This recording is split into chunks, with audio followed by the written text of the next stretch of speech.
नमस्कार हरि प्रेमियों, आपका हमारे YouTube चैनल में स्वागत है। सभी दर्शकों को जय संतोषी माँ। हरि प्रेमियों, कैसे हैं आप? उम्मीद है आप सब अच्छे होंगे।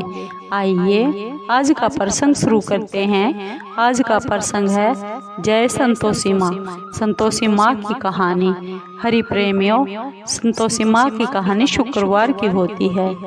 हरि प्रेमियों, ये कहानी सुनने से पहले अगर आप हमारे चैनल पर नए हैं, चैनल को सब्सक्राइब जरूर कीजिए और बेल आइकॉन को जरूर दबा लीजिए ताकि आप तक हमारे सारे नोटिफिकेशन पहुंचते रहे। हरि प्रेमियों, आपका एक भी सब्सक्राइब हमारे लिए बेहद मायने रखता है। आइए संतोषी माँ की शुक्रवार की कथा शुरू करते हैं। हरि प्रेमियों, शुक्रवार के दिन माँ संतोषी का पूजन, व्रत, उपवास किया जाता है। इस पूजा के दौरान माँ संतोषी की पूजन आरती करके फिर अंत में माँ की कथा सुनी जाती है। आइए संतोषी माँ की कथा सुनते हैं। एक बुढ़िया थी, उसके 7 बेटे थे। 6 बेटे कमाने वाले थे, जबकि एक बेटा निकम्मा था। बुढ़िया अपने 6 बेटों के लिए रसोई बनाती, भोजन खिलाती और उनसे जो भी कोई जूठन बचती रहती वह अपने 7वें बेटे को दे देती थी। एक दिन की बात है, वह अपनी पत्नी से बोला, देखो मेरी माँ मुझसे कितना प्यार करती है। उसकी पत्नी बोली, हाँ हाँ क्यों नहीं, सबका जूठन भी तो आपको ही खिलाती है। वह बेटा बोला, ऐसा नहीं हो सकता, मैं जब तक अपनी आंखों से देख ना लूं तब तक मैं मान नहीं सकता। छोटी बहू बोली, देख लोगे तब तो मान लोगे। कुछ दिन बाद त्योहार आ गया। घर में 7 प्रकार के भोजन और चूरमे के लड्डू बना दिए गए। वह जांचने के लिए सिर दुखने का बहाना कर पतला सा कपड़ा ओढ़ कर रसोई घर में सो गया। वह कपड़े में से सब देखता रहा। 6 भाई उसके भोजन करने के लिए आए। माँ ने उनको सुंदर सुंदर आसन बिछाए, तरह तरह की रसोई परोसी और उन्हें प्यार से जिमाया और वह देखता रह गया। 6 बेटों के भोजन करने के उठने के बाद फिर माँ ने उनकी झूठी थालियों में से लड्डुओं के टुकड़ों को उठाकर एक लड्डू बनाया और जूठन साफ कर उस बुढ़िया माँ ने अपने 7वें बेटे को पुकारा, बेटा उठ, 6 भाई भोजन करके जा चुके हैं, अब तू ही बाकी है, उठ, तू कब खाएगा। वह 7वां बेटा कहने लगा, माँ मुझे भोजन नहीं करना, अब मैं परदेश जा रहा हूँ। माँ ने कहा, कल जाता है तो आज चला जा। वह बोला, हाँ माँ मैं आज ही जा रहा हूँ। यह कहकर वह घर से निकल गया। जब वह 7वां बेटा परदेश जाने लगा, चलते समय उसको अपनी पत्नी की याद आई। वह गौशाला में उपले थाप रही थी। वहां जाकर अपनी पत्नी से बोला, हम जावे परदेश आवेंगे कुछ काल, तुम रहियो संतोष से धर्म आपनो पाल। उसकी पत्नी बोली, जाओ पिया आनंद से, हमरो सो छटाए, राम भरोसे हम रहे, ईश्वर तुम्हें सहाय। 2 निशानी आपन देख धरू मैं धीर, सुधीमती हमारी बिसारियो, रखियो मन गंभीर। वह बोला, मेरे पास तो कुछ भी नहीं है निशानी देने के लिए, यह अंगूठी है सो तुम ले लो और अपनी कुछ निशानी मुझे दे दो। उसकी पत्नी बोली, मेरे पास क्या है, मेरे पास तो यह गोबर भरा हाथ है। यह कहकर उसने उसकी पीठ पर गोबर के हाथ की थाप मार दी और वह चल पड़ा। चलते चलते दूर देश पहुंच गया। वहाँ एक साहूकार की दुकान थी। वहाँ पर वह जाकर कहने लगा, भाई मुझे नौकरी पर रख लो। साहूकार को नौकर की जरूरत थी। बोला, रह जा। लड़के ने पूछा, तनख्वाह क्या दोगे? साहूकार ने कहा, काम देखकर दाम मिलेंगे। साहूकार की नौकरी मिल गई। वह सुबह 7 बजे से 10 बजे तक नौकरी करने लगा और कुछ दिनों में इस दुकान का सारा हिसाब किताब, लेन देन, ग्राहकों का माल बेचना, सारा काम करने लगा। साहूकार के 7-8 नौकर थे, वे सब चक्कर खाने लगे, यह तो बहुत ही होशियार बन गया है। सेठ ने भी उसका काम देखा और 3 महीने में ही उसे आधे मुनाफे का अपना हिस्सेदार बना लिया। वह कुछ वर्ष में ही नामी सेठ बन गया और मालिक सारा कारोबार उस पर छोड़कर चला गया। इधर उसकी पत्नी को सास ससुर इतना दुख देने लगे, सारी गृहस्थी का काम करा के उसे लकड़ी लेने जंगल में भेज देते थे। इस बीच घर के आटे से जो भूसी निकलती थी उसकी रोटियां बनाकर रख दी जाती थी और फूटे नारियल की नारेली में उसे पानी दिया जाता। एक दिन वह लकड़ी लेने जा रही थी। रास्ते में बहुत सी स्त्रियां संतोषी माता का व्रत करती हुई उसे दिखाई दी। वह वहां खड़ी होकर कथा सुनने लगी और उनसे पूछने लगी, बहनों, तुम किस देवता का व्रत करती हो और उसके करने से क्या फल मिलता है? अगर तुम इस व्रत का विधान मुझे समझा कर कहोगी तो मैं तुम्हारा बड़ा एहसान मानूंगी। तब उनमें से एक स्त्री बोली, सुनो बहन, ये संतोषी माता का व्रत है। इसके करने से निर्धनता, दरिद्रता का नाश होता है और जो कुछ मन में न होती है वह सब संतोषी माता जी की कृपा से सब पूरी हो जाती है। तब उसने उनसे व्रत की सारी विधि पूछी, नियम पूछे। वह भक्तनी स्त्री बोली, 1.25 आने का गुड़ चना लेना, इच्छा हो तो 5.25 आने का भी ले लेना या 1.25 रुपए का भी, जैसी तुम्हारी सहूलियत है उसके अनुसार ले लेना। बिना परेशानी और श्रद्धा व प्रेम से जितना भी बन पड़े 1.25 लेना। हर शुक्रवार को निराहार लेकर कथा सुनना और इसके बीच कर्म टूटे नहीं, लगातार नियम का पालन करते रहना। कोई कथा सुनने वाला ना मिले तो घी का दीपक जलाकर उसके आगे या फिर जल का पात्र को या जल का लोटा सामने रखकर कथा को कहना। जब कार्य सिद्ध ना हो नियम का पालन करना, जब तक कार्य सिद्ध ना हो तो नियम का पालन करते रहना और कार्य सिद्ध हो जाने पर व्रत का उद्यापन कर देना। यदि किसी के ग्रह खोटे भी हो तो भी माता संतोषी वर्ष भर में कार्य सिद्ध कर देती है। फल सिद्ध होने पर उद्यापन जरूर करना चाहिए, बीच में नहीं। उद्यापन में 2.5 सेर आटे का खाजा तथा इसी परिमाण से खीर तथा चने का साग बनाना चाहिए। 8 लड़कों को भोजन कराना, जहाँ तक मिले देवर जेठ भाई बंधु के हो, ना मिले तो रिश्तेदारों और पास पड़ोसियों को बुलाना, उन्हें भोजन करा, यथाशक्ति दक्षिणा दे माता जी का नियम पूरा करना। उस दिन घर में कोई भी खटाई ना खाना। यह सुन बुढ़िया के लड़के की बहू वहां से चल पड़ी। रास्ते में लकड़ी के बोझ को बेच दिया और उन पैसों से गुड़ और चना लेकर माता के व्रत की तैयारी कर आगे चल पड़ी और सामने मंदिर देखकर पूछने लगी, यह मंदिर किसका है? सब कहने लगे, यह मंदिर माँ संतोषी का है। यह सुनकर माता के मंदिर में जाकर चरणों में लौट पड़ी और दिन हो विनती करने लगी, माँ, मैं निपट अज्ञानी हूँ, व्रत के कुछ भी नियम नहीं जानती, मैं बहुत दुखी हूँ। हे माता, हे जगत जननी, मेरा दुख दूर कीजिए, मैं तेरी शरण में हूँ। माता को उस पर दया आ गई। एक शुक्रवार बीता कि दूसरे को उसके पति का पत्र आ गया और तीसरे शुक्रवार को उसका भेजा हुआ पैसा आ गया। यह देख जेठ और जिठानी मुंह सिकोड़ने लगे। लड़के ताने देने लगे, काकी के पास पत्र आने लगे हैं, अब तो रुपया आने लगा है, अब तो काकी की खातिर बढ़ेगी।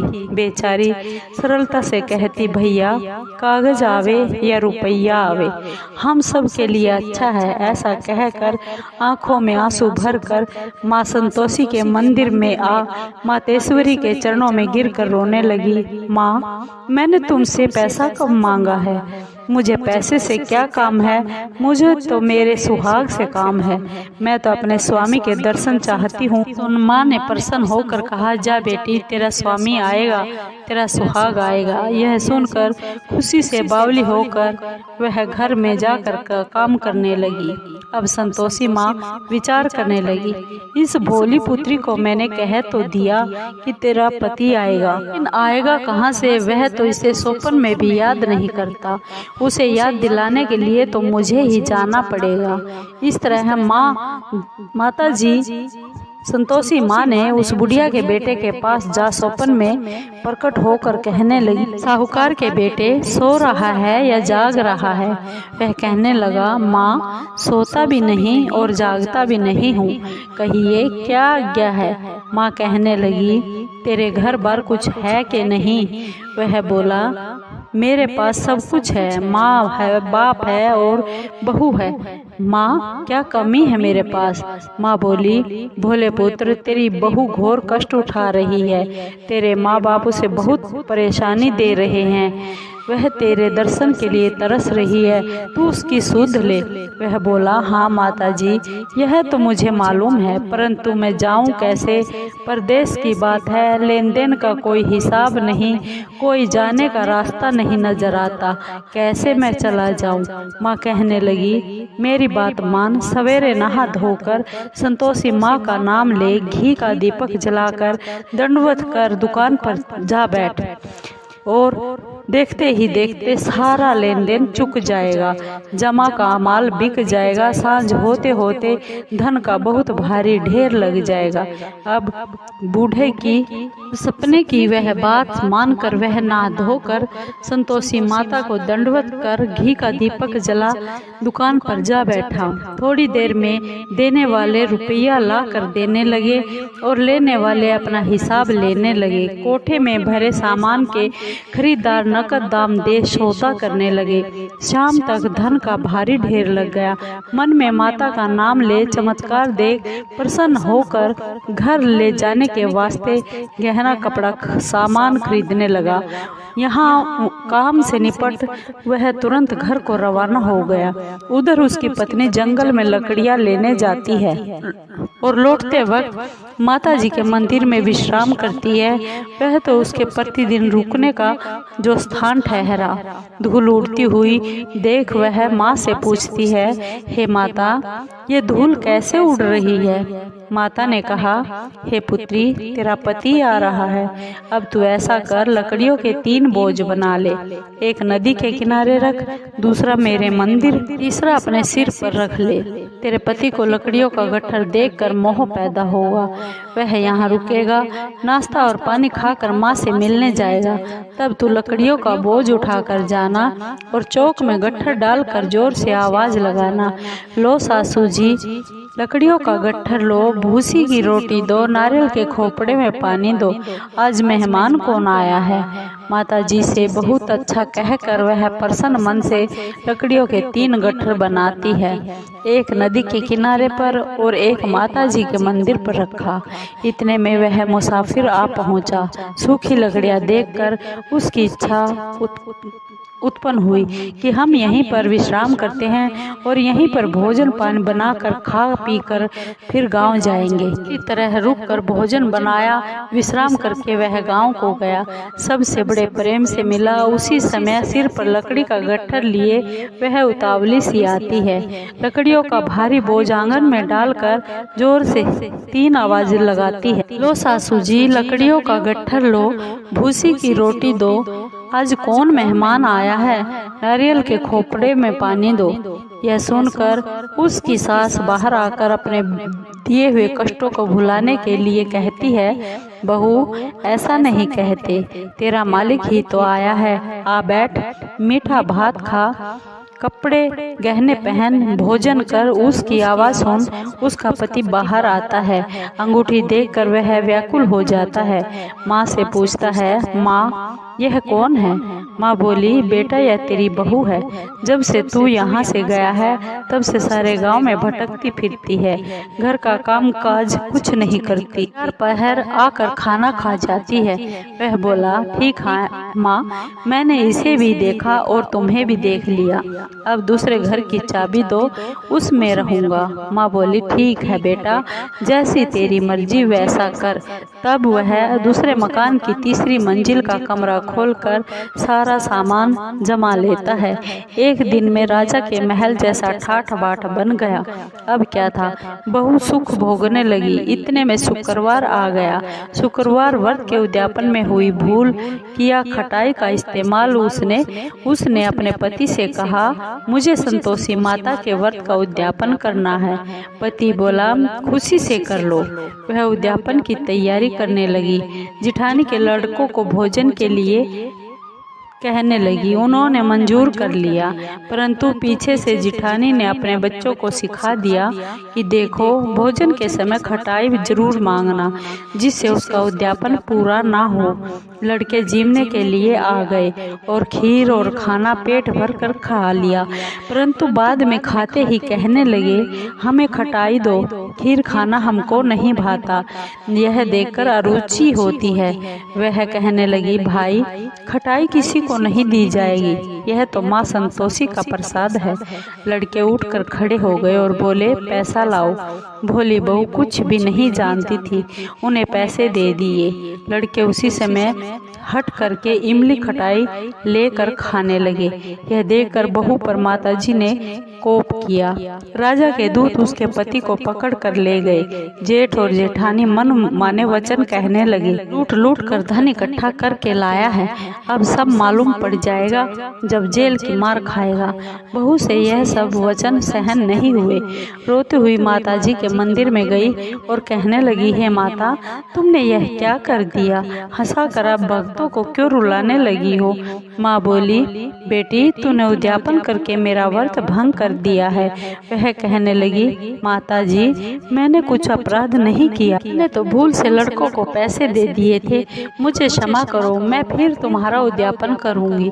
माँ बोली, अब भूल मत करना। वह कहती है, अब भूल नहीं होगी माँ, अब बतलाओ वे कैसे आएंगे? माँ बोली, जा पुत्री, तेरा पति तुझे रास्ते में आता मिलेगा। वह निकली, राह में पति उसे आता हुआ मिला। वह बोलने लगी, कहाँ गए थे? वह कहने लगा, इतना धन जो कमाया है उसका टैक्स राजा ने मांगा था, वह भरने गया था। वह प्रसन्न होकर बोली, भला हुआ, अब घर को चलो। कुछ दिन बाद फिर शुक्रवार आया। वह बोली, मुझे फिर से माता जी का उद्यापन करना है। पति ने कहा, करो। बहू फिर जेठ के लड़कों को भोजन के लिए कह कर आई। जेठानी ने एक दो बातें सुनाई और सब लड़कों को फिर से सिखाने लगी, तुम सब लोग पहले की तरह खटाई मांगना। लड़के भोजन से पहले कहने लगे, हमें खीर नहीं खानी, हमारा मन मचलता है, हमारा जी बिगड़ता है, कुछ खटाई खाने के लिए दे दो। वह बोली, खटाई किसी को भी नहीं मिलेगी, आना हो तो आओ। वह ब्राह्मण के लड़कों को लाकर भोजन कराने लगी और यथाशक्ति दक्षिणा देकर एक एक फल उन्हें दक्षिणा में दिया। माँ संतोषी बहुत प्रसन्न हो गई। पिता की कृपा से उसे 9वें मास में उसके घर चंद्रमा के समान सुंदर पुत्र प्राप्त हुआ। पुत्र को पाकर प्रतिदिन माता जी के मंदिर में वह जाने लगी। माँ ने सोचा, यह रोज आती है, आज क्यों न मैं इसके घर चलूं। विचार कर माता ने भयानक रूप बना लिया। गुड़ और चने से सना मुख, ऊपर सूंड के समान होठ, उस पर मक्खियां भिन भिन कर रही थी। देहली पर पैर रखते ही उसकी सास जोर से चिल्लाई, देखो रे, कोई चुड़ैल डाकिन चली आ रही है, लड़कों इसे भगाओ, नहीं तो यह हम सब को खा जाएगी। लड़के भगाने लगे, चिल्लाकर खिड़कियां बंद करने लगे। बहू रोशनदान में से देख रही थी। प्रसन्नता से पगली बन चिल्लाने लगी, आज मेरी माताजी मेरे घर पर आई है। वह बच्चे को दूध पीने से हटाती है। इतने में सास का क्रोध फट पड़ता है। वह बोली, देखो क्या उतावली हुई है, बच्चे को भी पटक दिया। इतने में माँ के प्रताप से लड़के ही लड़के नजर आने लगे। वह बोली, माँ, मैं जिसका व्रत करती हूँ यह वही संतोषी माता है। सबने माता जी के चरण पकड़ लिए और विनती कर कहने लगे, हे माता, हम मूर्ख है, अज्ञानी है, तुम्हारे व्रत की विधि को हम नहीं जानते। व्रत भंग कर हमने तो आपका बड़ा अपराध किया है। हे जगत जननी माता, आप हमारा अपराध क्षमा कीजिए। इस प्रकार माता प्रसन्न हो गई। बहू को प्रसन्न हो, जैसा फल दिया वैसा माता सबको दे। जो पढ़े उसकी भी मनोकामना पूर्ण हो और जो सुने उसकी भी मनोकामना पूर्ण हो। बोलो संतोषी माता की जय। प्रेमियों, आपको ये माँ संतोषी की व्रत कथा कैसी लगी? अगर आपको अच्छी लगी हो तो प्लीज चैनल को सब्सक्राइब कीजिए, लाइक कीजिए, शेयर कीजिए और कमेंट जरूर कीजिए, क्योंकि आपके कमेंट का हमें बेसब्री से इंतजार रहता है। हरि प्रेमियों, जय संतोषी माँ।